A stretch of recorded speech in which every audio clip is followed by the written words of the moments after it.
Scott Messer, the guy who can turn your Adtech nightmares into sweet dreams and make a data dumpster fire look like a marshmallow roast. He's the fixer who's seen it all, from Hollywood drama to digital dilemmas. If your ad stack's in shambles, he's the one with the coffee in one hand and a machete in the other. Welcome to the ADOTAT Show. I'm Pesach Lattin, and today we're skipping the weather chat and diving straight into the madness. Scott, let's talk about navigating this circus of pixels and algorithms you call work. Deserve to win when it matters most. Facing multi-billion-dollar bet the company litigation?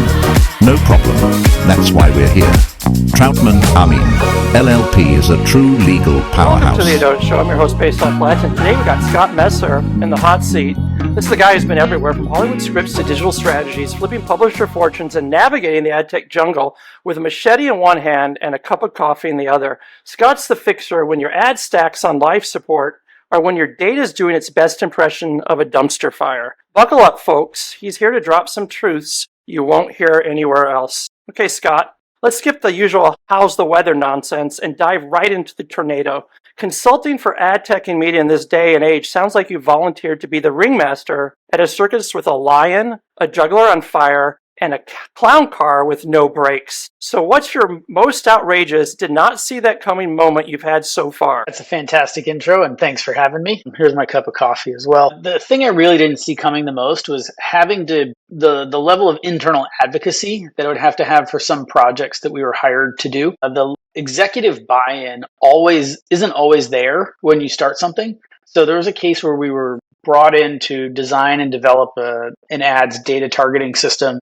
And what I didn't realize was that the first 2 or 3 months of the project was convincing the rest of the company that they should invest in it and build this thing that we were then later going to do. It's a perfectly fine thing to do, but you just should know whether or not you have to do all this internal advocacy for a project that you're being brought in to do. You ever feel like you're a never-ending episode of Survivor Ad Tech Edition? I mean, that's just like all ad tech. It is fire after fire and problem after problem and challenge after challenge. I love the line in The Martian where Matt Damon says, if you solve enough problems, you get to go home. And that's kind of what ad tech feels like. Like every day you're just solving problems and putting them out. And when you're a consultant, you have a variety of different problems and other people's problems. And so you have to be able to switch from one environment to the next environment and mindset to mindset pretty easily. But when you're navigating this digital jungle, do you find yourself more as the fearless explorer with a machete or the exasperated tour guide for tourists who forgot to bring their bug spray? It's both, but I wouldn't say that I'm really like leading tourists around that don't know what they're doing. Most of them are willing participants and they're super eager. But the exploring side is something that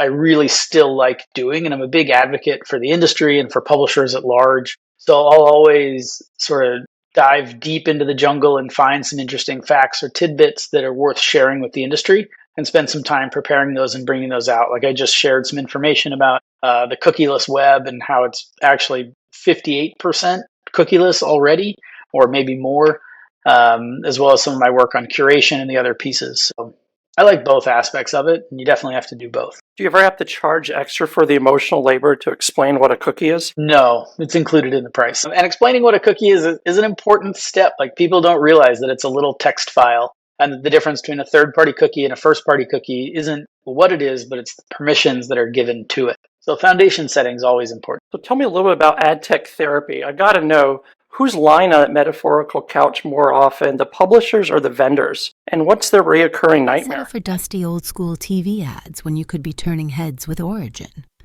Imagine zero-code solutions that make setting up your CTV campaigns faster than a double espresso shot. Origin brings dynamic, captivating ads in the living room and outside the home, with ad formats designed to grab eyeballs and stop thumbs from scrolling. Origin isn't just about reach, it's about results, like a jaw-dropping 883% lift in viewer attention. Don't just get noticed, get remembered.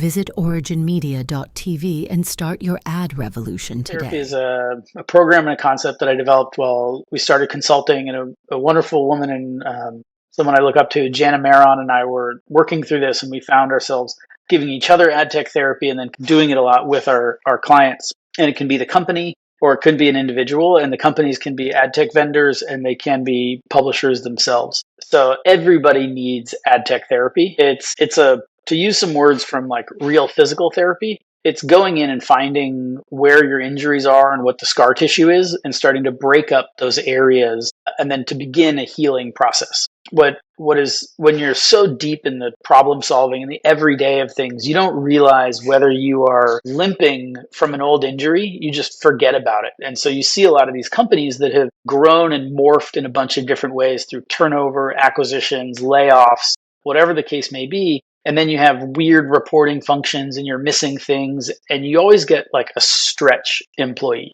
the employee that can cover all the bases and do all the things. And they provide a lot of value, but they can often become a bottleneck of problem. And the information routes through them. And when that person leaves, or when you're trying to implement systemic change, it's difficult to operate your company in the way that you need. So part of ad tech therapy is going in and finding different individuals, the causes of problems, whether it's technology or people. I usually say it's like 40% tech and 60% people. And then how do you start to rehabilitate the company or the individual and get them doing the things that they need to do? And it's real. You talk to some of these people and like they are carrying a significant burden on their shoulders trying to keep their companies above water sometimes. And these could be like, ad operations managers. You don't realize how much money you're running through these people and how hot you're burning them until you talk to them and you hear the problems and the challenges that they have. And maybe you should make some organizational changes to. So how often do you hear the phrase, we just want to run some ads, and you realize your client has no idea what's going on? A lot. We'll talk about like when in retail, especially, you hear that. In the publisher world, it's a little bit more of somebody who's like a very heavy direct sold publisher doesn't really care about programmatic, or just like, well, just run some ads over there and make some money. Or you get heavy programmatic publishers that want to move into direct.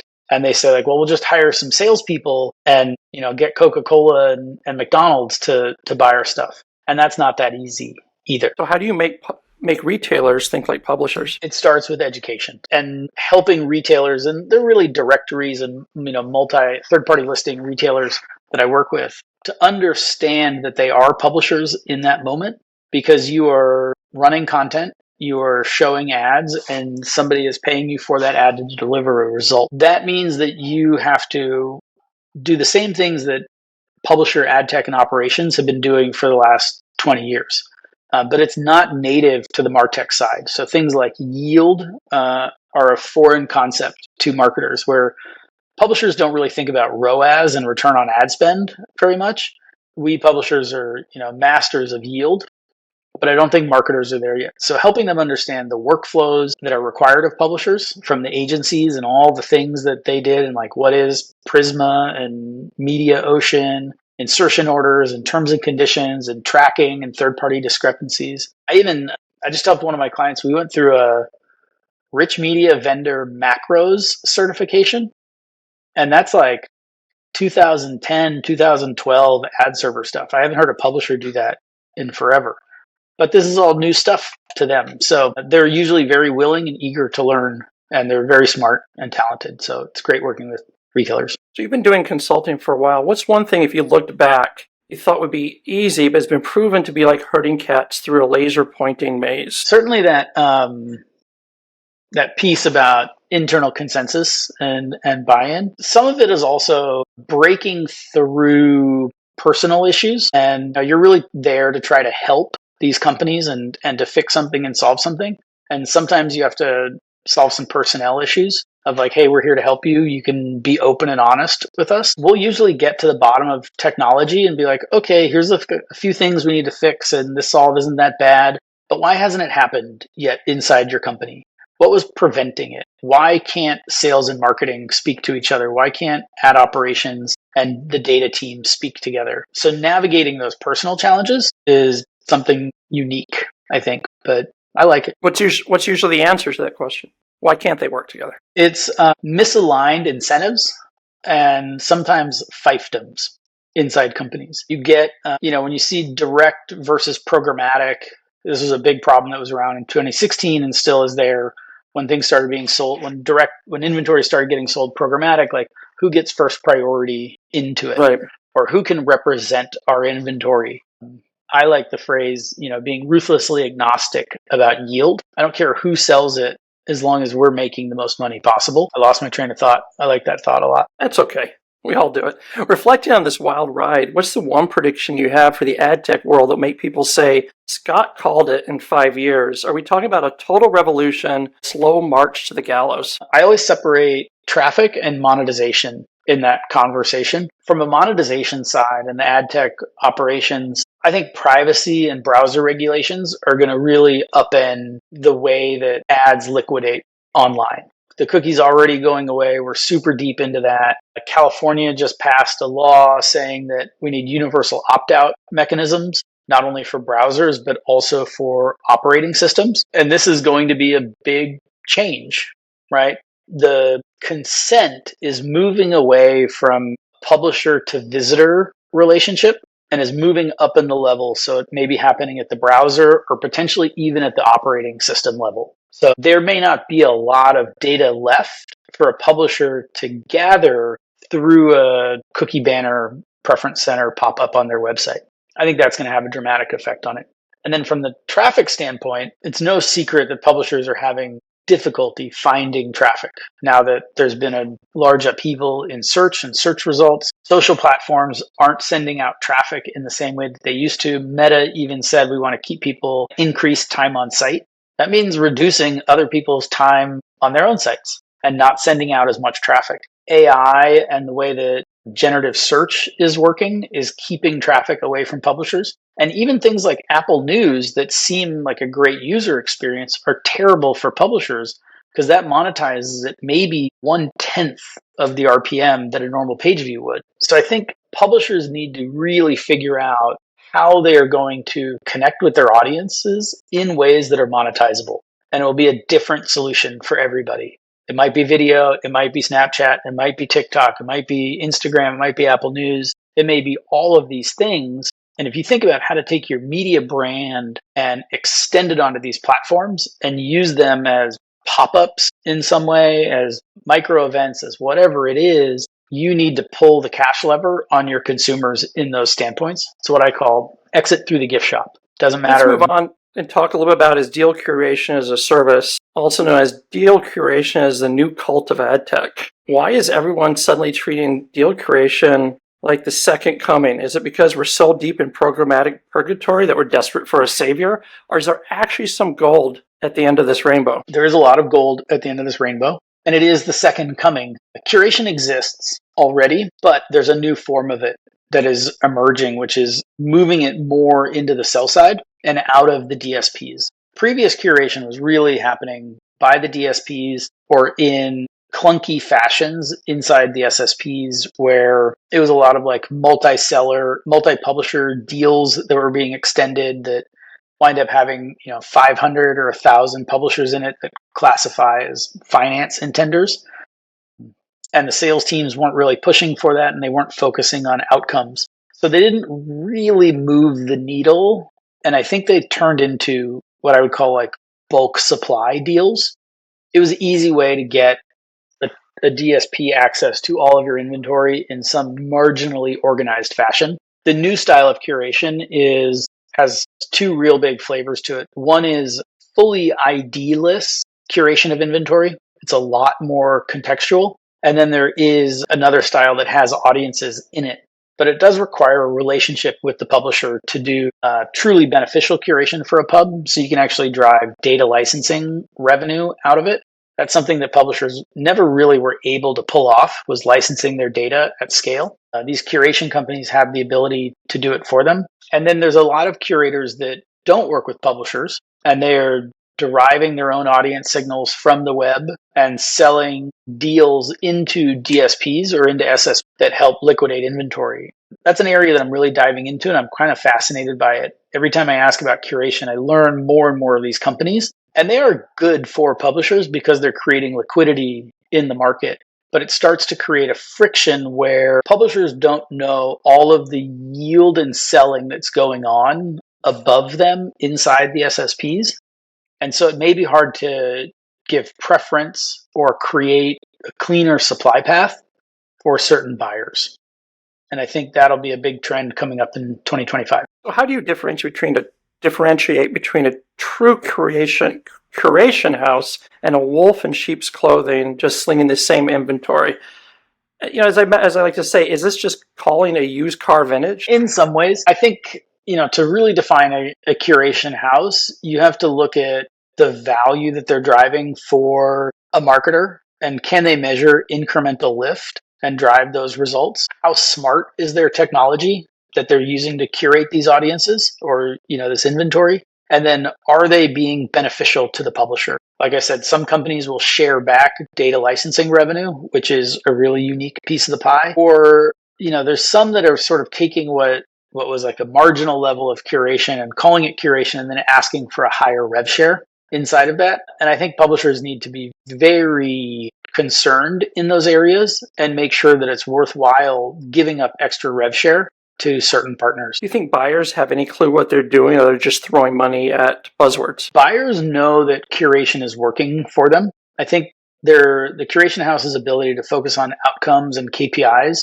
and driving incremental lift, demonstrable incremental lift for a buyer is tangible. Like, they wouldn't work with them if they didn't, because you have to move. Now, this is an investment decision. It's not just a tactic inside of it. You're really committing dollars to these platforms. So I think they do know that curation is good for them. And we've seen a lot of tests where those results work. And I think that DSPs have a lot of margin that they're hanging on to by doing the media planning and the media decisioning that, one, can be shared around the industry, or two, removed from it and passed further down to the publisher or retained by the buyer themselves. So what do you think the biggest buyer beware flag is for buyers? Being able to measure the incrementality of using curation.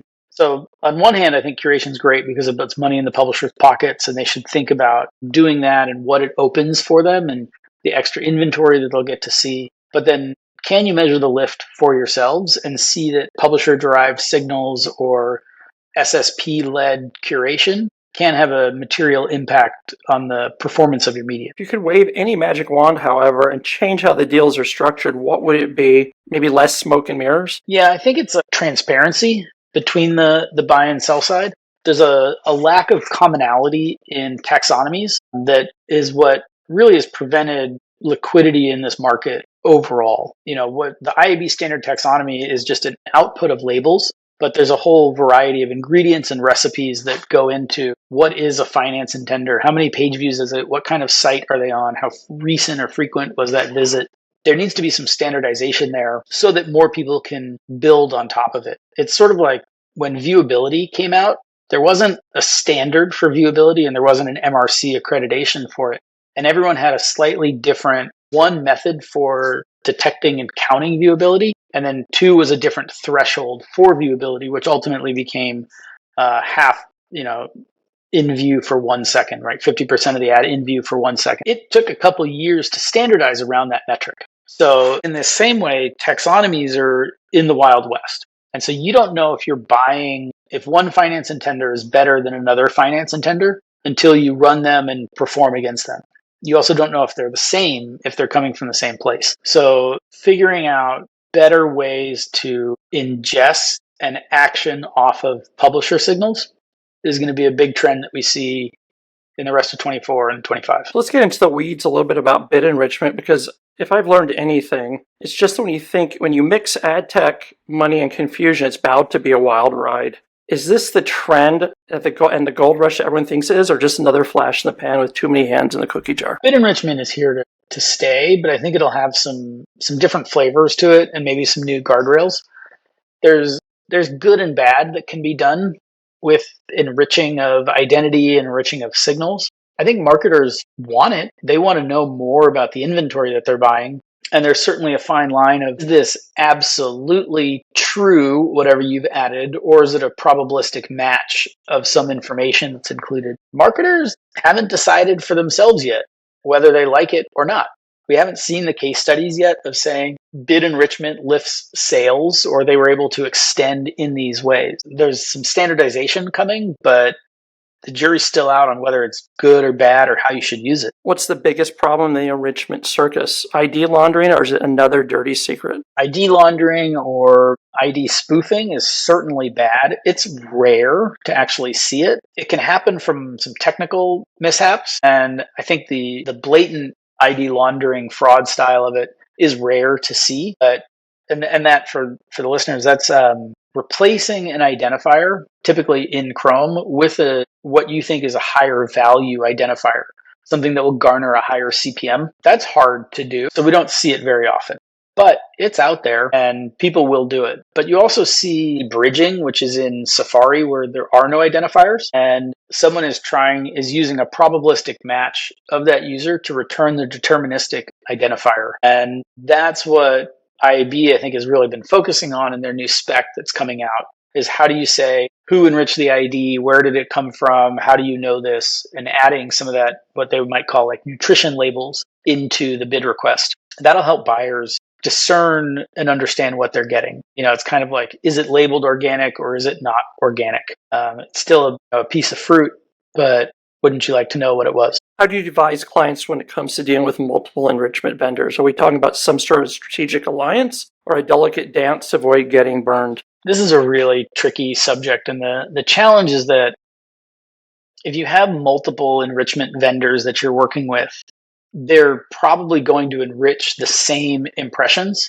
Maybe they each have like a 60 to 70% coverage of all your impressions, but you don't know when they are or where they are or what they are. And most of the deals are structured as rev shares on the enriched impressions and the lift that comes out of it. If you do that, you may wind up paying 5% to 3 vendors on the same impression, or 10%, or whatever your 20, 30% even of what your rev share may be. And that's really bad. So you have to devise a system where either you're using one enrichment vendor or, and I don't think these really exist yet, these like split shared deals. It's like how third-party data was paid for back in the day when multiple segments would be present. Everybody gets a little piece of whatever it was, and then you get a bit. But I don't know if you need multiple enrichment vendors. So what's the innovation opportunity? Are we looking at a potential game changer, or is it just more hype with a short shelf life? There is more innovation here, and I think it really comes from marketers deciding whether they like it or not. And when would you want to buy enriched impressions? If this can help you identify high-value users in Safari or cookieless environments, and CPM is cheaper to buy them there, that sounds like a really good opportunity to retarget or refine highly qualified audiences. But I don't think there's been enough research or studies on that for marketers to say, this is when I would like to do it. This is how I would like to do it. Please send me a deal ID of enriched users, copying and mimicking whatever this was. There will be more. And I think you're going to see it in curation as well. So what companies do you think are doing it right? There's 2 styles out there. There's one style where they're a fully hands-off bid enrichment solution. Those are Intent IQ, Live Intent, and one more that's escaping me at the moment. And those are really like set it and forget it, and they will do the best that they can.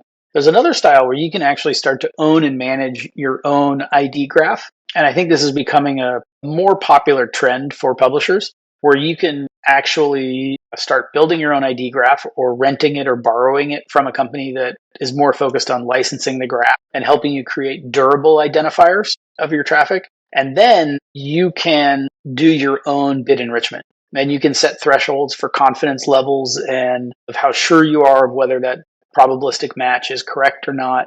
And you can work with your buyers on a more one-to-one basis of offering them custom solutions so that the buyer is more comfortable with whatever your enrichment tactics may be. So let's get a little bit personal here. If you could have any superpower in the world, what would it be? And don't give me the generic flying around nonsense. I want to know what makes you tick. Well, teleporting then is off. I'd like to be able to slow down time. I like to move really fast and I like to do a lot of things. And I'm always sad when I get to the end of things and they're over. It certainly means opening a new door and a new chapter, but I would love to be able to slow down time at certain Things points. seem to go too fast. They do. When I'm having a good time, time flies. Especially when you get older, you think? My dad had a saying that still has, that life is like a roll of toilet paper. The closer to the end you get, the faster it goes. And I think he's correct. If you had a do-over button for one moment in your career, what would you hit it for? I don't really carry regrets with me. There's one moment where I'd be really curious to see the alternative road that my life took. And this is up there with one of my biggest failures. I had been interning at Fox Searchlight after spending a few years in Hollywood and getting my MBA. And I went to have an interview to be the rotational intern. And there was one spot. This is in the summer of 2007. One spot for the rotational program. It was me versus the previous intern. And I made it to the round of interviews where it was 3 executives across from the big boardroom table. And it was a dumpster fire of an interview. Why? I don't want to blame things, but I think I was getting over a cold and I didn't have a lot of interview practice and I said some not great things. I do remember one question they asked me, which was like, do you think DRM is good or bad? And that at the time meant digital rights management. It was kind of around Napster and piracy. I kind of started the answer with like, well, it depends who you are. And then got into like pros and cons. And obviously when you're talking to a movie studio, digital rights management is a very good thing. Right. There's no con in their opinion. Yeah. So, and that was the end of my Hollywood career, and I pivoted. You don't regret it. You don't regret it. You said.